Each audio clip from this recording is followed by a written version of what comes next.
উচ্চতৰ মাধ্যমিক চূড়ান্ত পৰীক্ষাৰ ফলাফলৰ কলা শাখাত 100% উত্তীৰ্ণৰে জিলিকিল পশ্চিম দৰং জাতীয় বিদ্যালয়। বিগত বৰ্ষসমূহৰ ধাৰাবাহিকতা অক্ষুণ্ণ ৰাখি পুনৰ 100% উত্তীৰ্ণৰে জিলিকিল পশ্চিম দৰং জাতীয় বিদ্যালয়। কৰ্ম আৰু সংস্কৃতি সুশিক্ষা আমাৰ প্ৰতিশ্ৰুতিৰে 1997 চনতে স্থাপিত অগ্ৰণী শিক্ষানুষ্ঠানখনে বিগত বৰ্ষসমূহৰ 100% ফলাফলৰ ধাৰাবাহিকতা অক্ষুণ্ণ ৰখা বিদ্যালয়খনত এক উৎসৱমুখৰ পৰিৱেশে বিৰাজ কৰিছে।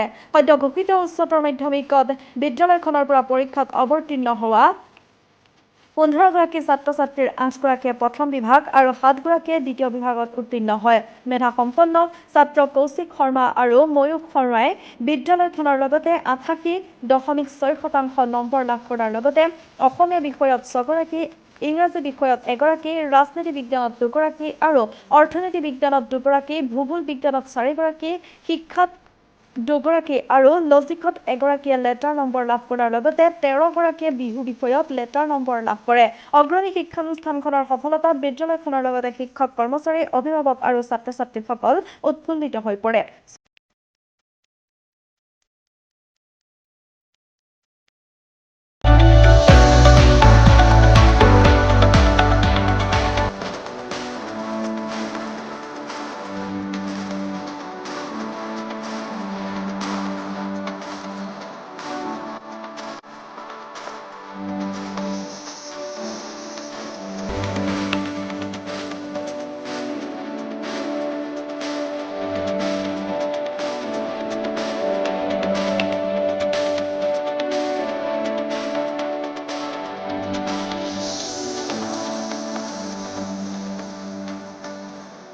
পশ্চিম দৰং জাতীয় বিদ্যালয়ে 2020 বৰ্ষত উচ্চতৰ মাধ্যমিক কলা শাখা আৰম্ভ কৰি আজি ইতিমধ্যে 4টা দল ইয়াৰ পৰা চূড়ান্ত পৰীক্ষাত অৱতীৰ্ণ হৈ ইতিমধ্যে 4ৰ্থ নম্বৰৰ এইবেলি আমাৰ মুঠ 15গৰাকী ছাত্ৰ-ছাত্ৰীৰ ভিতৰত আমাৰ 8গৰাকীয়ে প্ৰথম বিভাগ পাইছে, 7গৰাকীয়ে দ্বিতীয় বিভাগ আৰু এই 8গৰাকীৰ ভিতৰত 5গৰাকীয়ে ষ্টাৰ নম্বৰ পাবলৈ সক্ষম হৈছে আৰু ইয়াৰে 2গৰাকীয়ে 88% বা 90 বা এগৰাকীয়ে 88.6 আৰু এগৰাকীয়ে 88 ছামথিং পাই উত্তীৰ্ণ হৈছে আৰু গোটেইখিনি আমাৰ প্ৰধান ইতিমধ্যে আমাৰ হায়াৰ ছেকেণ্ডাৰী কোৰ্চটো যথেষ্ট আমাৰ ভাল হোৱা বুলি আমাৰ আত্মবিশ্বাস হৈছে আৰু আমি যিটো উদ্দেশ্যত 1997 চনত বিদ্যালয় প্ৰতিষ্ঠা হৈছিলে আৰু 18 নম্বৰ বেটছলৈ আমাৰ মেট্ৰিকে এইবেলিলৈ 100% উত্তীৰ্ণৰে আমাৰ যি ধাৰাবাহিকতা ৰক্ষা কৰিছে আমাৰ ভগৱানৰ কৃপাত আৰু উচ্চতৰ মাধ্যমিকতো আমি ইতিমধ্যে 4টা বেটছত আমাৰ 100% উত্তীৰ্ণ হৈ আমাৰ ধাৰাবাহিকতা ৰক্ষা কৰিছে আৰু আমি ভাবোঁ এই উচ্চতৰ মাধ্যমিক খণ্ড আমাৰ যথেষ্ট উন্নত হৈ আহিছে আৰু ভৱিষ্যতে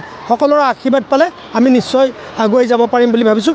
এইবেলি আমাৰ 5গৰাকী ছাত্ৰ-ছাত্ৰীক ইতিমধ্যে আমি গামোচাৰে আদৰণি জনাইছোঁ। লগে লগে এই অতি মানে কষ্টৰে আৰু অতি দুখীয়া ঘৰৰ ছাত্ৰ-ছাত্ৰী এইসকলক আমি অতি মানে নিষ্ঠাৰে বা তেওঁলোকৰ যিটো বিশ্বাস সেই বিশ্বাসক ৰাখিবৰ কাৰণে আমাৰ শিক্ষকসকলে যথেষ্ট চেষ্টা কৰিছিল আৰু অভিভাৱকসকলেও চেষ্টা কৰিছিল। সেইমতে আজি ফলাফলটো আমি যথেষ্ট সন্তোষ লাভ কৰিছোঁ। ধন্যবাদ। দৰং জাতীয় বিদ্যালয়ৰ যি ফলাফল, এই ফলাফলৰ বাবে আমি সমূহ শিক্ষাগুৰুসকল আৰু ছাত্ৰ ছাত্ৰীৰ লগতে অভিভাৱকসকললৈ আমি ধন্যবাদ জ্ঞাপন কৰিছোঁ।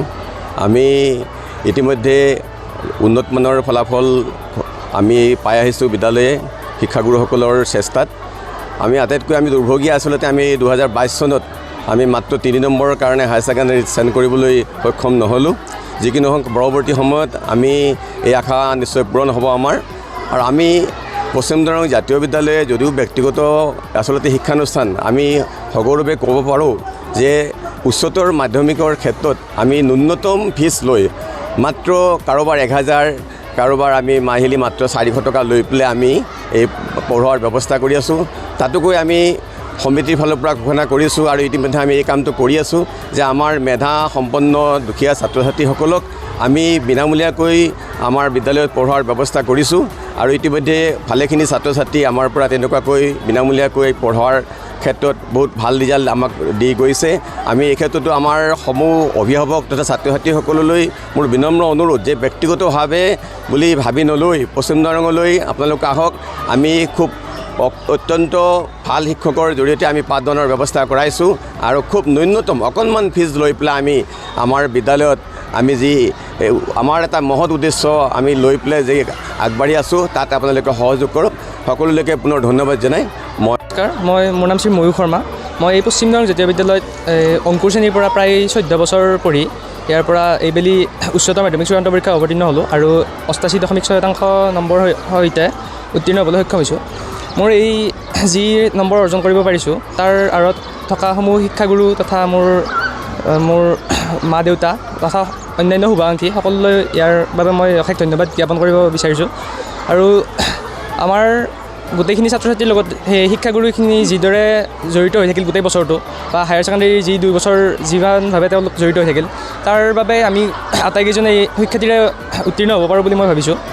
আৰু আগন্তুক শিক্ষাবৰ্ষৰ বাবেও যিসকল ছাত্ৰ ছাত্ৰীয়ে হায়াৰ ছেকেণ্ডেৰী কলা শাখাত নামভৰ্তি কৰিম বুলি ভাবিছে তেওঁলোকক এই বিদ্যালয়লৈ আহিবলৈ মই আহ্বান জনালোঁ মোৰ ফালৰ পৰা। আৰু ইয়াৰ পৰিৱেশটো খুবেই ভাল আৰু সকলোৱে ধুনীয়াকৈ ইয়াতে আৰম্ভণিৰ পৰা ক্লাছবোৰ কৰে আৰু প্ৰত্যেকটো ক্লাছেই নিয়মমতে হয় আৰু বন্ধ চন্ধ খুব কমেই থাকে আৰু ধুনীয়াকৈ নিয়াৰিকৈ ক্লাছবোৰ কৰে বাবে ছাত্ৰ ছাত্ৰীসকলে ভালদৰে উত্তীৰ্ণ হ'ব পাৰে বুলি মই ভাবোঁ। পশ্চিম দৰং জাতীয় বিদ্যালয়ৰ এইবেলিৰ স্কুল শিক্ষান্ত পৰীক্ষাৰ লগতে আমাৰ উচ্চতৰ মাধ্যমিক বাৰ্ষিক ফলাফলো ঘোষণা কৰা হৈছে আৰু খুব সুন্দৰভাৱে আমাৰ 100% ধাৰাবাহিকতা ৰক্ষা কৰিছে হাইস্কুল আৰু আপোনাৰ হায়াৰ ছেকেণ্ডাৰী দুয়োটা খণ্ডতে। গতিকে আশা কৰোঁ ভৱিষ্যতে আমাৰ ধাৰাবাহিকতা অক্ষুণ্ণ থাকিব। ইয়াতে সুন্দৰভাৱে পাঠদান কাৰ্য আমি সম্পন্ন কৰিবলৈ চেষ্টা কৰোঁ। ল'ৰা ছোৱালীবিলাকেও শিক্ষাদান কাৰ্যটো আৰু শিক্ষা গ্ৰহণৰ যিটো দুয়োটা মানে লাৰ্ণিং দুয়োটাই আমি ধুনীয়াকৈ চলে। গতিকে ভৱিষ্যতে আশা কৰিছোঁ ৰিপৰ্ট গ্লোবেল NE24 আমি আশাবাদী।